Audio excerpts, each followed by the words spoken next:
Hey, what's the difference between an air pump and a leak tester? Let me show you.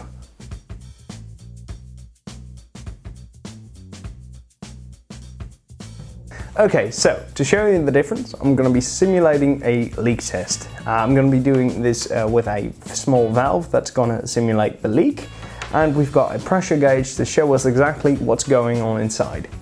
Okay, first up, the Olympus MU-1. Now, as soon as I turn it on, you'll see that it pressurizes our system to about 190 millimeters of mercury, or 0.25 bars. So now let's turn it on.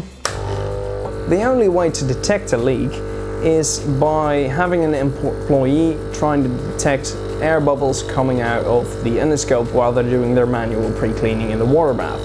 To show you what kind of leak we've got going on here, I've got a little bit of an improvised water bath. Now I'm going to put the leaky part, which is this small valve, in the water, and you'll see the air bubbles coming out.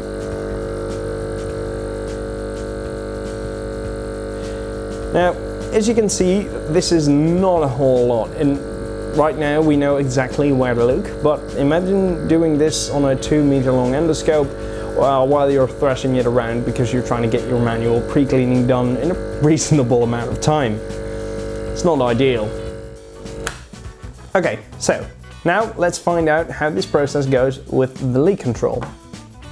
Okay, like before, when I start the test, you'll see that the system becomes pressurized. But instead of keeping the pressure stable by keeping the compressor running, Leakcontrol will actually shut off the compressor and it'll measure the pressure over time. So if I now start the test, you'll see that the scope is pressurized, like that, and it's not obvious immediately, but the needle is dropping ever so slightly in pressure, which tells me that there's a micro leak, and that is exactly what Leakcontrol is measuring. Now, while Leakcontrol is measuring, I can just carry out my manual pre-cleaning procedure without having to worry about the leak test.